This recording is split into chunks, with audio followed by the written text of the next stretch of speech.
Good morning friends, how are you. Welcome back to our channel lead study. तो friends, आज का हमारा topic है nutrition in living organism plants, which is chapter 1 of science of class 7 DAV text books.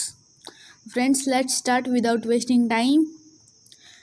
In class 6th, we have already learned that food is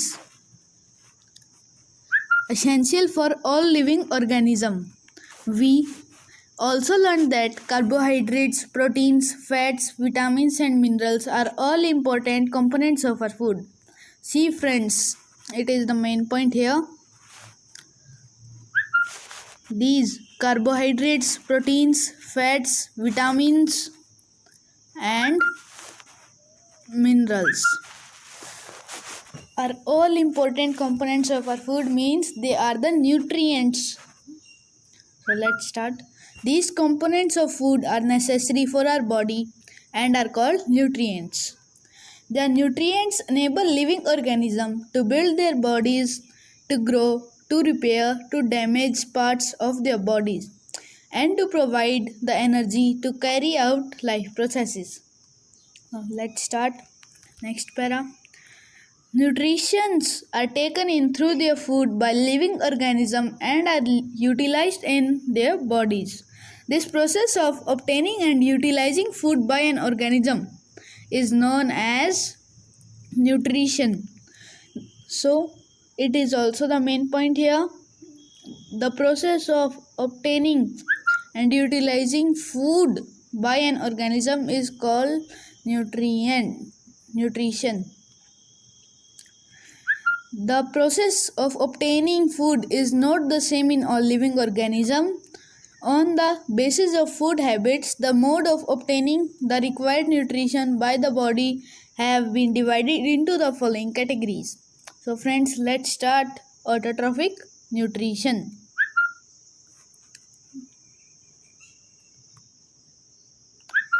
It is the mode of nutrition in which organisms can make their own food from simple raw materials.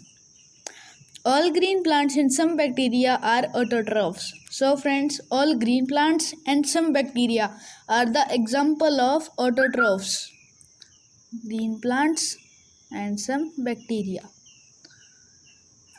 In Greek, auto is known as self and troph is known as nutrition. So from these Greek words, autotrophic name is derived. The next is heterotrophic nutrition.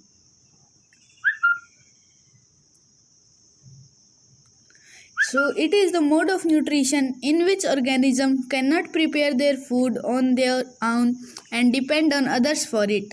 All animals and a few plants are heterotrophs. In Greek, heteron and other means any other.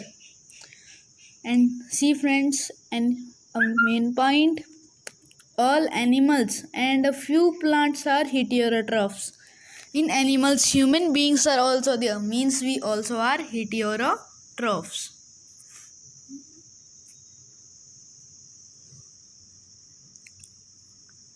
So friends, let's start. See, the plant is saying, I can prepare my own food by using water and carbon dioxide in the presence of sunlight that is captured by chlorophyll. See friends, the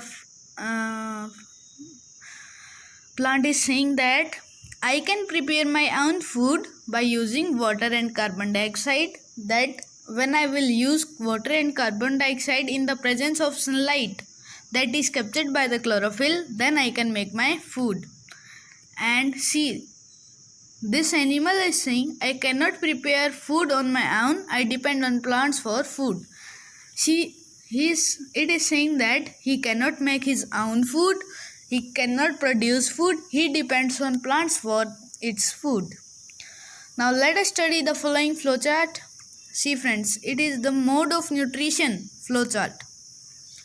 Mode of nutrition, which are of two types. Autotrophic nutrition and second one is heterotrophic nutrition. See, examples are also given. All green plants, animals, man, non-green plants. Now next is the part of heterotrophic are divided into three. Saprotrophic nutrition. Example fungi, mushroom, bread mold and some bacteria. Next is parasitic nutrition. Example dodder. And the third one is holozoic nutrition. Example amoeba and human. Okay friends, now let's start. Now here is an interesting fact. Do you know? Eugulina is an organism that shows both autotrophic and heterotrophic modes of nutrition. It has both plant and animal-like features. So friends, it is an organism which shows both autotrophic plus heterotrophic modes of nutrition. Means he can make his own food plus depend on others for its food. He has both plant and animal-like features. Now we will study about the process called photosynthesis, food making process in plants. So friends, let's start. The synthesis of food in plants occur in their leaves. Hence, leaves are called the food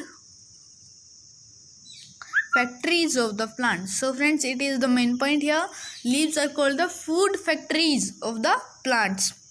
The leaves have a green pigment called chlorophyll. So friends, leaves have a green color. Why? Do you think why leaves have green color? Because of the presence of chlorophyll. It helps leaves to capture the energy of the sunlight. So we have studied here that sunlight that is captured by chlorophyll. It is written here again that sunlight is captured by the chlorophyll. This energy is used by the plants to synthesize their food using carbon dioxide and water. This process is called photosynthesis. So friends, it is all the definition of photosynthesis.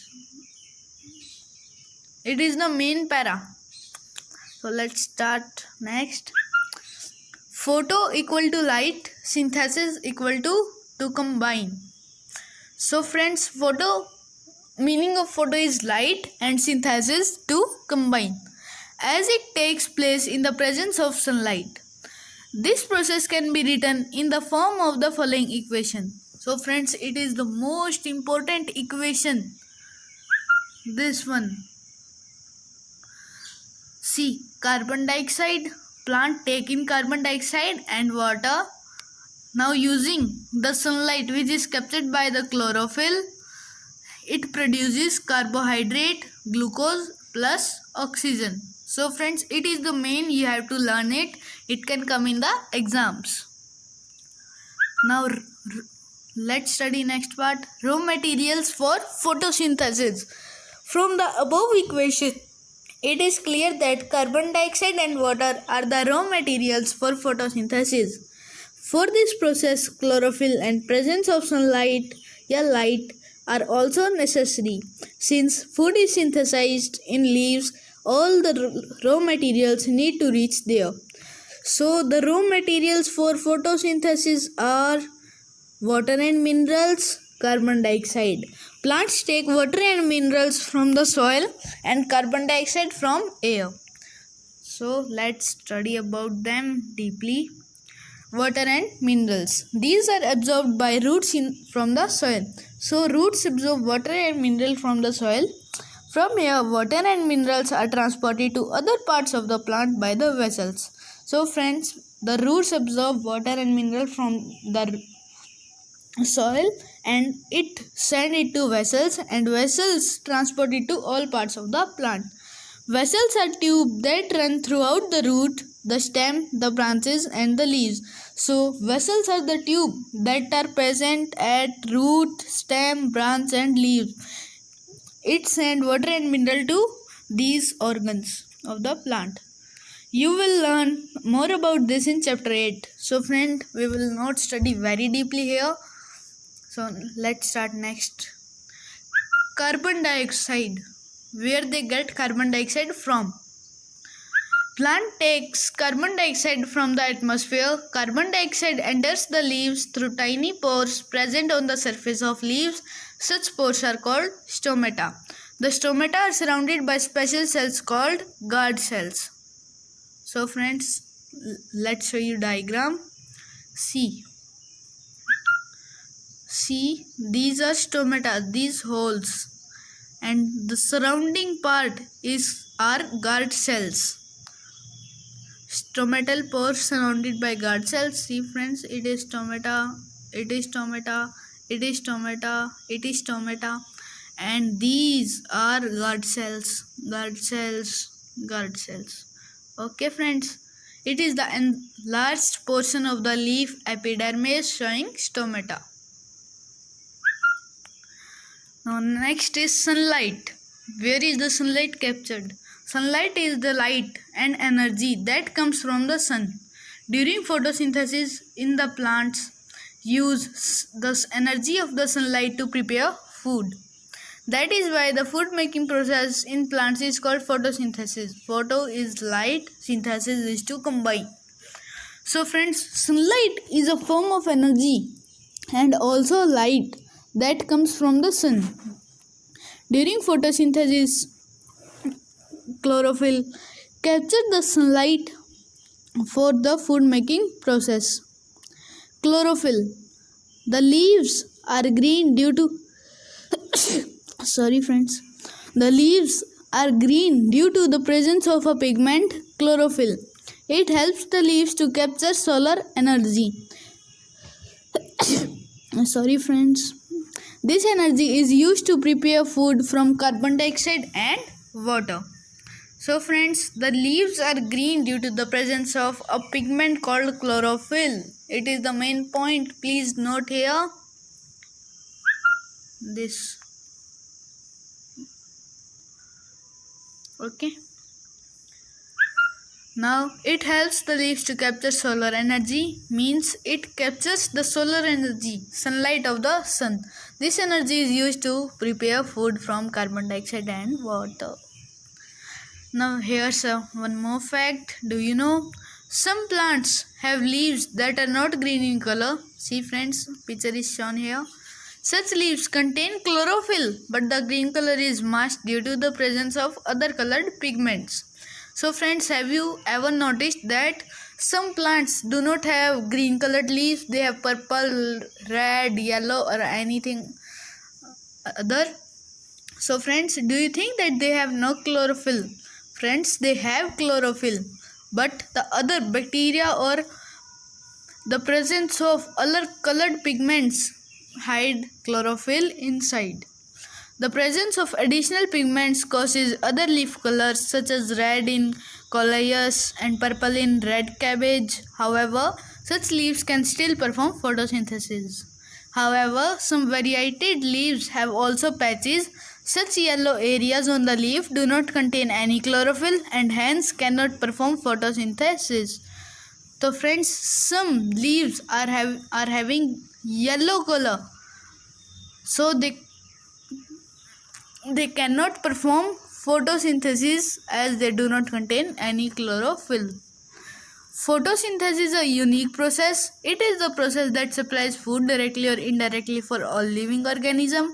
The energy of the sun thus gets passed on to all living organisms through plants. Plants also provide oxygen needed by all living organisms for respiration. Can you imagine life on the earth in the absence of photosynthesis? The answer is no. We cannot imagine life on the earth in the absence of photosynthesis. Now one more fact. Do you know? Both deer and lion depend on plants. If there were no plants, deer would not survive, and if there were no animals like deer, the lions too would die. Plants in turn depend on solar energy. Hence, solar energy is the ultimate source of energy for all living organisms. Now, products of photosynthesis. The initial product of photosynthesis is a carbohydrate glucose. So friends, it is the main point. It next gets converted to starch whose presence in the leaves indicate the occurrence of photosynthesis. Carbohydrates contain carbon, hydrogen and oxygen. So friends, it is the main thing in the subject of chemistry. So you have to learn it, that carbohydrates contain carbon, hydrogen plus oxygen. Some carbohydrates are also converted to proteins and fats. Beside carbon, hydrogen and oxygen, proteins are also contain nitrogen. So friends, carbon को छोड़ के hydrogen and oxygen, proteins also contain nitrogen. Now where does this nitrogen come from? Nitrogen is present in the air, but plants cannot use this nitrogen directly. Some bacteria present in the soil convert gaseous nitrogen into its usable form, which is soluble and is therefore absorbed by roots. Along with water, roots are also able to absorb nitrogenous compounds present in fertilizers that are added to the soil.